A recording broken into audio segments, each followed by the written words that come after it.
3, 4, 5, Big Johnny G's my favorite.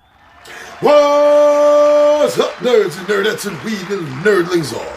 I'm your buddy Big Johnny G. The Two Gun Pixie presents Legendary Gaming.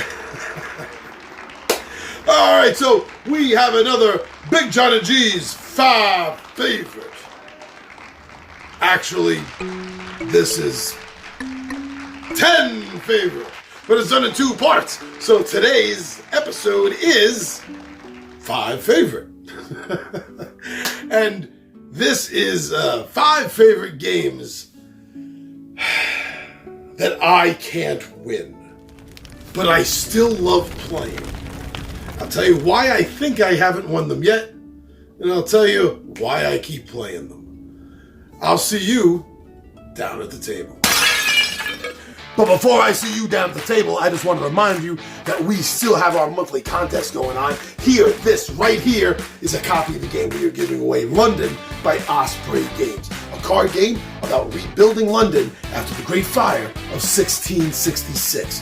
When you go over to our site, when you go over to our video and check out what you can do to try to be a winner of Osprey Games' London.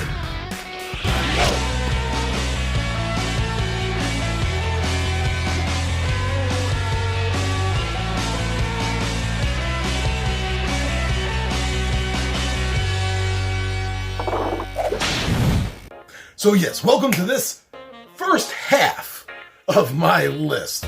And we will be starting down at the bottom with number 10.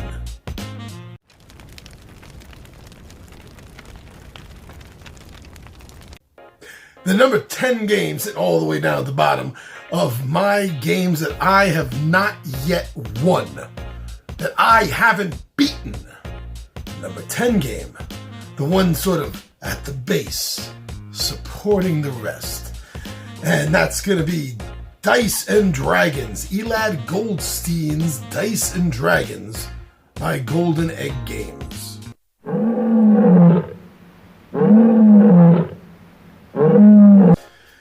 Alright, so the first thing I want to talk about as I'm going through this series is why I think I haven't beaten the game. And then I'll follow up with why I keep playing the game. So, you got my notes. I'm all ready. So let's get this started. So, Dice and Dragons. This is a push your luck game. Really, at its core, that's all it is. It pretends to be a light RPG game, and it does have some light RPG aspects to the game. But the way you mitigate the luck, the way you try to take control of the luck with the pushing of your luck by re-rolling the dice, it's flat in the sense that it doesn't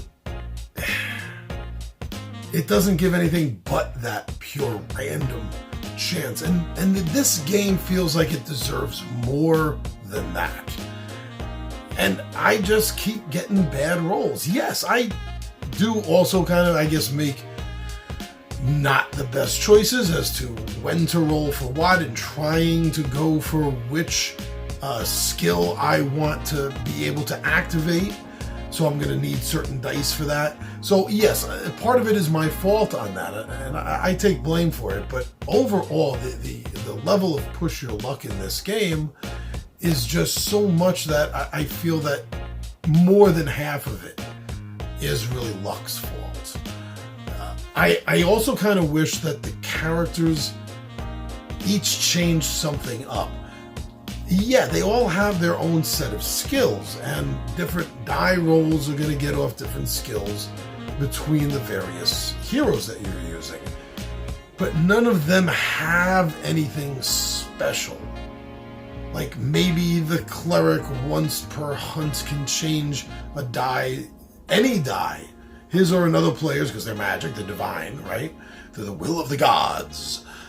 Could change a die roll for another player to a cleric symbol. And I mean, you could do that likewise for each of the heroes, and that's be a very easy, simple base way. At least then you have an extra way to control that luck. So that's why I think I keep losing it. And now, the reason I keep playing the game, though, is I do find it fun.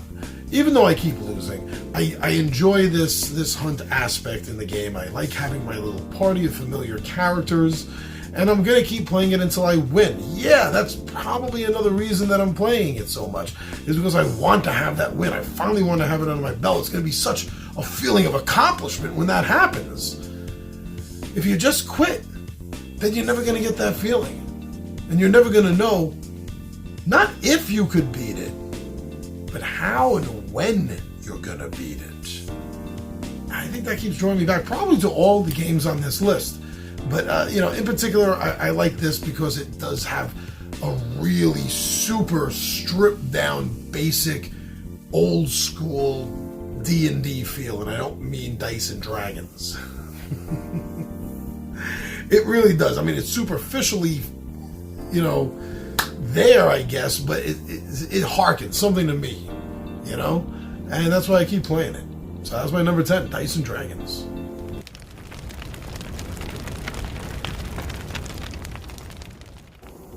Number nine. My number 9 game that I can't win, but I keep playing because I love it anyway. My Rio Grande Games. You just saw me lose last Friday to the game, and that game is called Friday.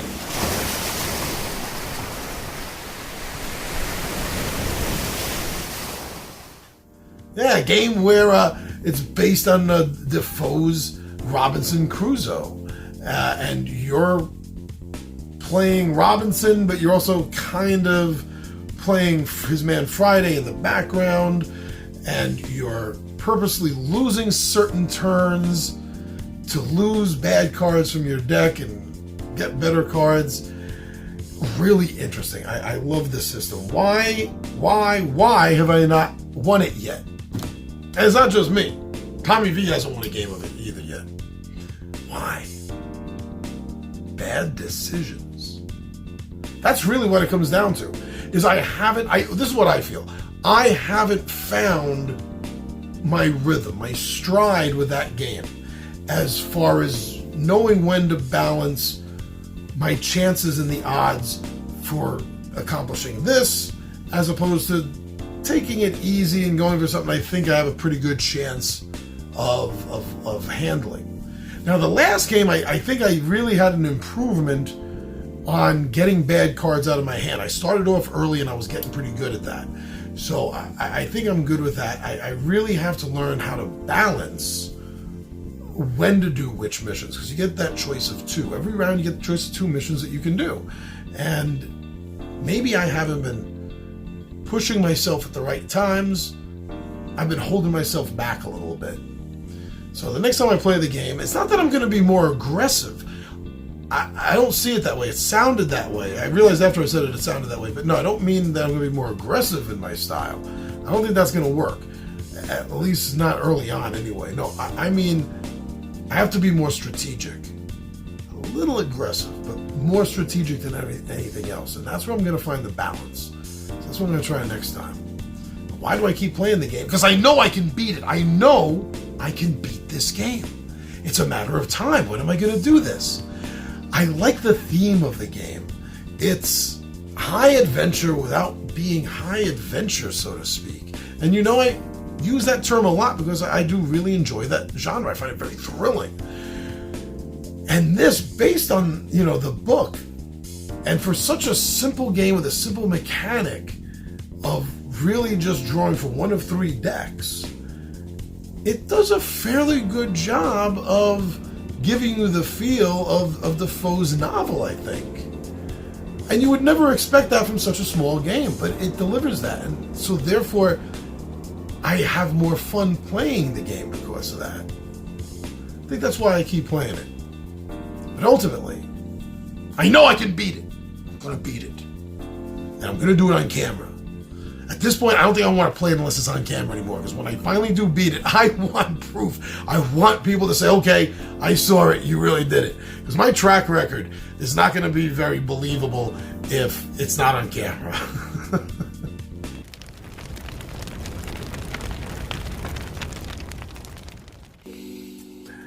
Now this you may hold me accountable for. It's maybe not really the right phrase, but I have actually for number 8, I know what the number 8 game is. The number 8 game and the number 7 I have to talk about at the same time, because they are 2 standalones of the same game. And I'm putting them both in this category because there's slightly different mechanics in the second one. And I haven't won either of them yet. So, number 8 and number 7 are both by Asmati Games. You know what I'm talking about? 1 Deck Dungeon.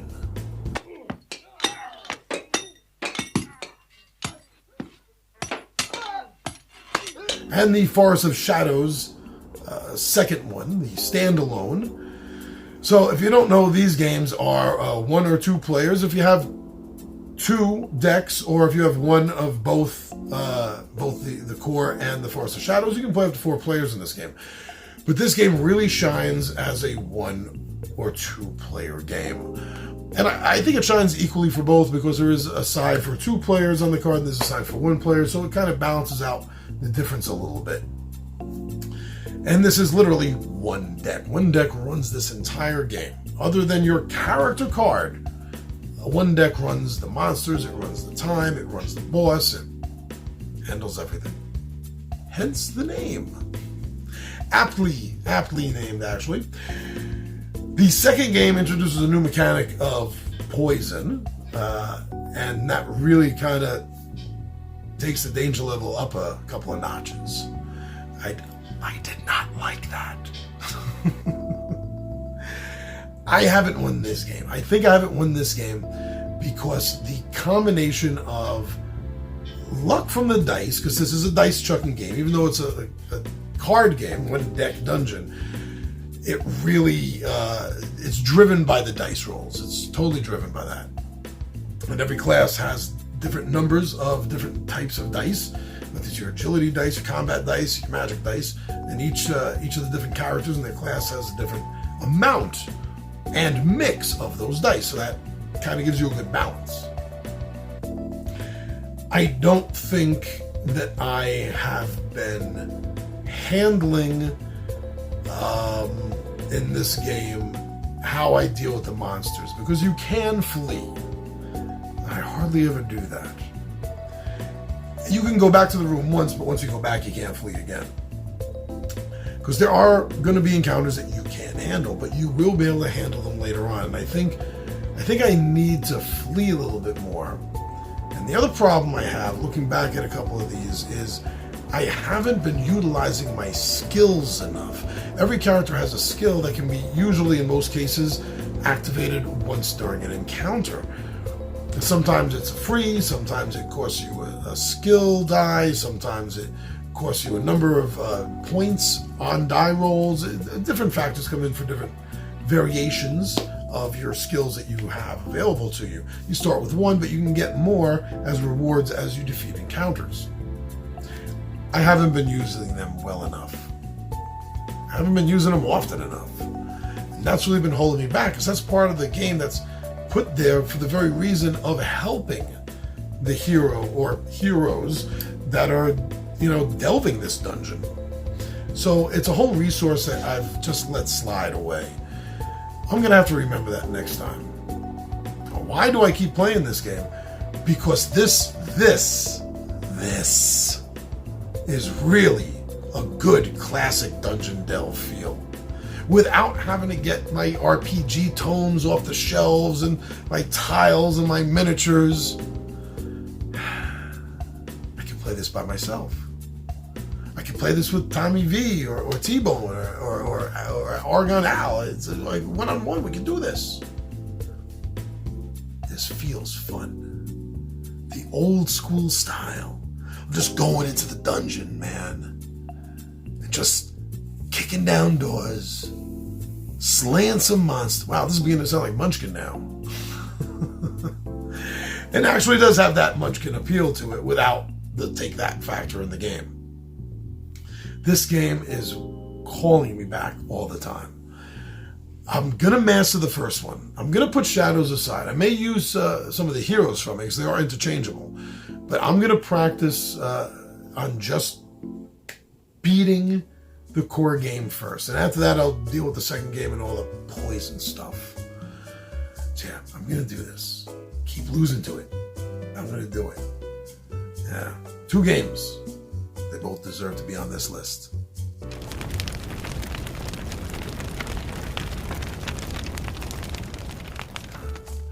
Now to end this list off, number 6.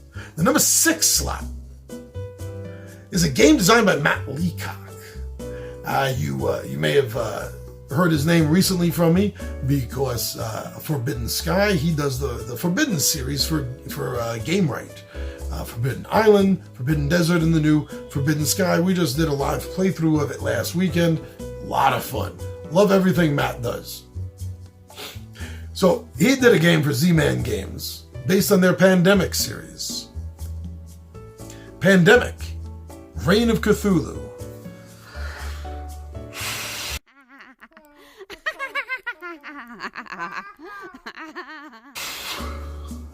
Wow.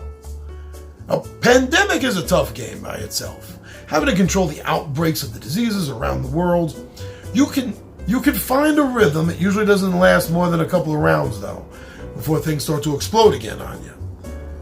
But no matter how much the water in the pot starts boiling, it starts ramping up the effects of the diseases, you feel like you can catch up.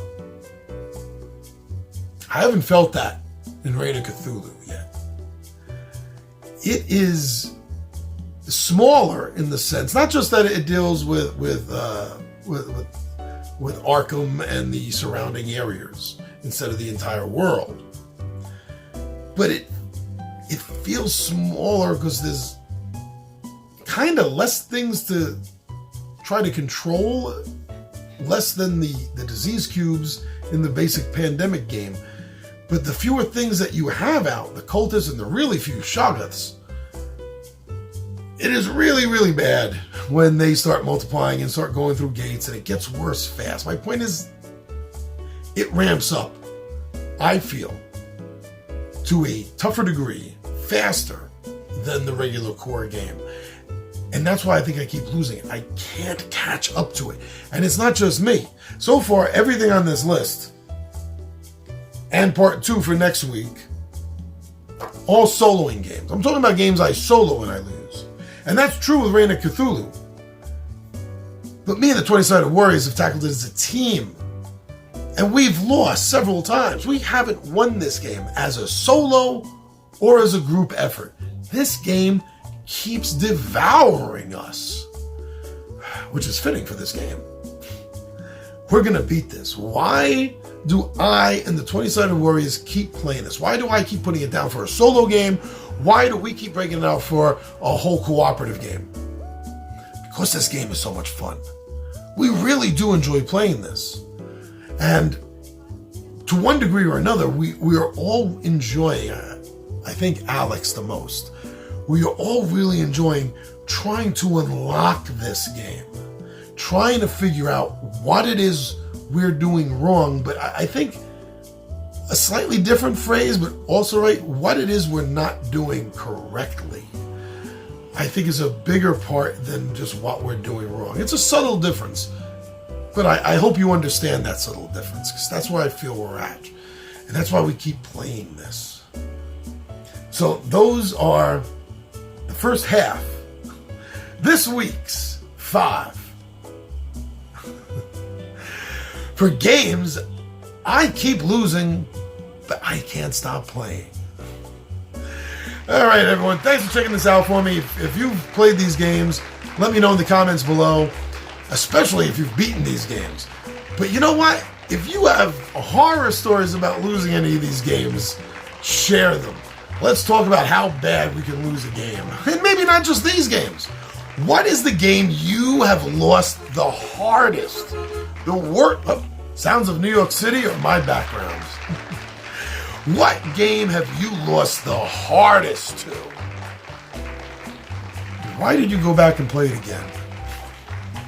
Thanks for checking this out. Thanks for checking us out on Facebook, on Instagram, and on Twitter. We love seeing you over there and sharing with everyone. Thank you for going over to the Zazzle store, the Two Gun Pixie, the official Two Gun Pixie Zazzle store, and seeing what we have over there. Like this shirt right here, Two Gun Pixie Original. Thank you so much. And right here on YouTube, you click on the videos, you subscribe to the channel, you comment, and you share our videos. Thank you so much. Thank you. That makes us all feel so much happier. And we're a pretty happy bunch, I think you've noticed. I'm your buddy Big Johnny G. Two Gun Pixie presents Legendary Gaming. And my friends, I am out of here.